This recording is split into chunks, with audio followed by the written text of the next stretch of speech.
He was a millionaire with secrets, and she was the wife who knew too much and wasn't afraid to speak up.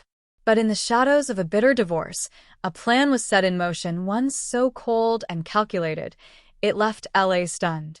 This is the story of Pamela Fayed, brilliant, fearless, and betrayed by the man she once loved. Welcome back to Chilling Fireside Stories, where I tell true crime stories with the utmost care and respect for the victims and bearable for my community. If you haven't already, please subscribe. It truly helps me continue bringing these important stories to you. These cases deserve to be remembered. Now, settle in and let's begin. July 28, 2008, was a typical Monday evening in Century City, LA. The workday was ending and people were heading home. But at around 6:30, the routine calm was shattered by a scream sending shockwaves through the parking garage of the Watt Plaza Tower, a cry of pure terror. Surveillance cameras captured the scene as people turned toward the commotion, reacting to the disturbance. But one man stood out. While everyone else looked toward the chaos, he remained distracted by his phone, seemingly unfazed. Detectives noticed this unusual behavior immediately. Meanwhile, a 911 call came in reporting that a woman had been attacked on the third level of the parking structure. LA police officers and paramedics rushed to the scene. And there, lying in a pool of blood, they found her, a slender Caucasian woman barely clinging to consciousness. She had been stabbed multiple times, her injuries brutal and deliberate. 2 doctors and a bystander tried to help, but there was nothing they could do. She was pronounced dead at the scene. The victim was identified as 44-year-old Pamela Fayed. She had suffered multiple stab wounds to her head, neck, and chest, as well as defensive wounds to her arms. The fatal injury, a deep laceration to her neck. Yet there was something peculiar. None of her belongings were stolen. There were no signs of sexual assault. This wasn't a robbery or a random attack. Whoever did this had one goal: to kill Pamela. Investigators worked quickly, retracing her steps leading up to the attack. And when it came time to notify her next of kin, their first call was to her husband, James Fayed. As with any spouse murder case, detectives knew the first person to investigate was the one closest to the victim. James agreed to come in for questioning, and when he arrived, detectives recognized him immediately. He was the same man from the surveillance footage. The man who stood motionless on his phone, ignoring the chaos around him. But before investigators could dig deeper, they had to understand one crucial element: the relationship between Pamela and James. Pamela, affectionately known as Pam, was warm, generous, and well-loved. She was known for her kindness, always willing to help a friend in need. She was also a successful jeweler and businesswoman, a driven, ambitious woman who built her own path. In 1989, as a single mother, Pamela met James Fayed, an electrician. Their connection was instant, leading to a relationship that would soon become far more complicated than anyone expected. In 1999, Pamela and James Fayed tied the knot, officially becoming husband and wife. Together, they welcomed a daughter, joining Pamela's older daughter from her previous marriage. Life wasn't always easy. The couple faced financial struggles, working hard to stay afloat. But their luck soon took a turn. In 2002, Pamela and James co-founded Goldfinger Coin and Bullion, an internet-based company specializing in money and precious metal transfers. As their business flourished, they expanded their empire, establishing Yulon Company Incorporated in Panama, with offices in California. The success of Goldfinger transformed their lives. The Fayeds climbed the ranks of wealth, indulging in luxury homes, including a property in Carrillo and a 200-acre ranch in Moorpark, known as Happy Camp Ranch. To outsiders, their marriage seemed secure, their lifestyle dreamlike. But beneath the surface, everything was unraveling. James' health declined, his rheumatoid arthritis worsening to the point that he could barely work from the office. And as their love faded, tensions began to rise. In April 2007, Pamela had a conversation with her friend Carol Neve, who ran a similar e-currency business. They discussed Goldfinger's compliance with money transfer regulations, and Pamela realized something alarming. Their company lacked the proper federal license. Determined to rectify the issue, Pamela wrote a check for $400,000 on October 6, 2007, to cover the fees needed for compliance. But James was furious. He insisted the license wasn't necessary, opposing her decision vehemently. Shortly after, James filed for divorce, completely cutting Pamela off from Goldfinger's offices. The divorce became vicious, centering around bank disputes totaling over $12 million. Despite being the one who built Goldfinger, Pamela was locked out of the business she helped create. Then, she uncovered something even worse. Goldfinger was under federal investigation for fraud and money laundering. Pamela had no idea about the allegations, but she agreed to cooperate with investigators. James, however, made sure she couldn't. By blocking her from company access, he made it impossible for her to gather necessary evidence. Still, Pamela saw one final opportunity. Since James had already initiated divorce proceedings, she petitioned the court to officially recognize her ownership, hoping to secure what was rightfully hers. And that brings us to July 28, 2008, the day of the murder. That afternoon, James and Pamela had separate meetings with their respective attorneys, discussing the ongoing federal investigation into Goldfinger. The meeting, held at James' former attorney's Century City office, lasted from 3:30 to 6:30 p.m.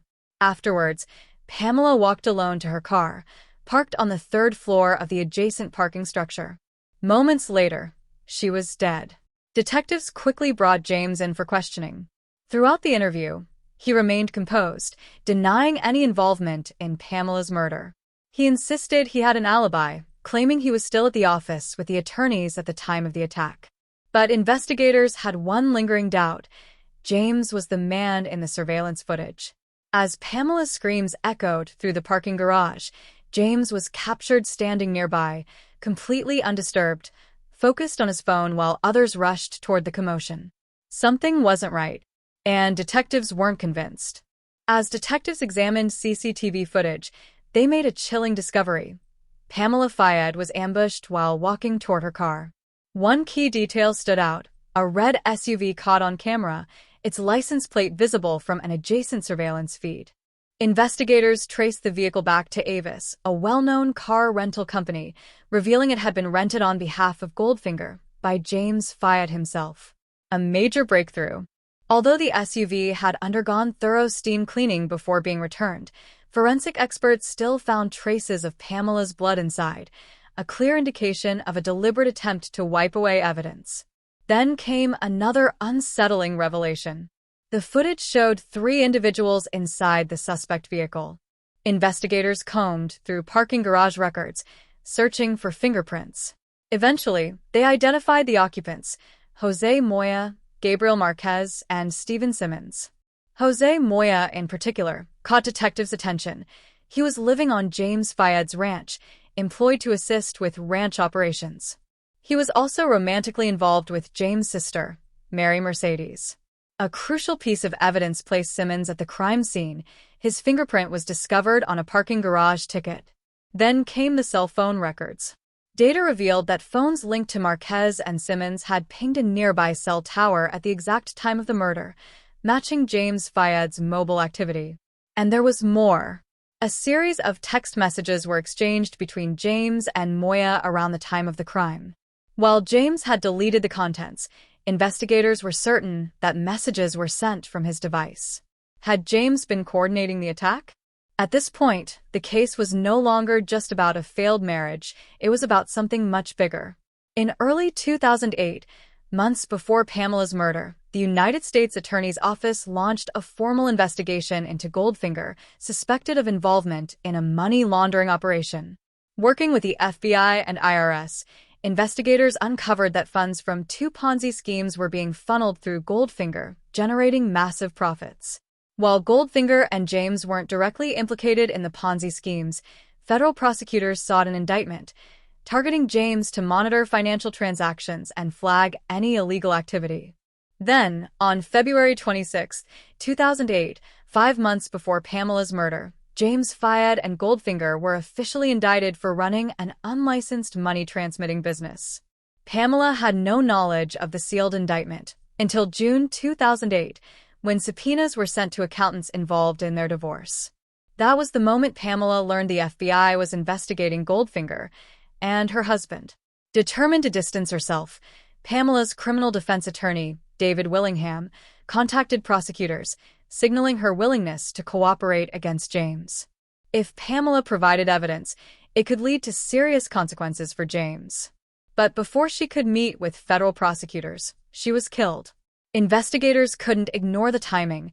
That was James must have been aware that Pamela was preparing to cooperate against him. Official records suggest he had no knowledge of the sealed indictment. But to assume this was just a coincidence would be naive. Then came the final piece of the puzzle, James' arrest. On August 1, 2008, just days after Pamela's murder, 45-year-old James Fayed was taken into custody at his Moore Park ranch, part of a federal probe into his business operations. Shortly after, he was officially named the prime suspect in Pamela's murder. James vehemently denied any involvement, but investigators weren't buying it. While in federal custody, an inmate named Shaw Smith, who shared a cell with James Fayed, contacted authorities with a stunning revelation. He had information on Pamela's murder. Detectives arranged for Smith to wear a wire during his next conversation with James. And what they uncovered was chilling. James confessed, admitting he had paid Jose Moya $25,000 to carry out the murder of his estranged wife. And it didn't stop there.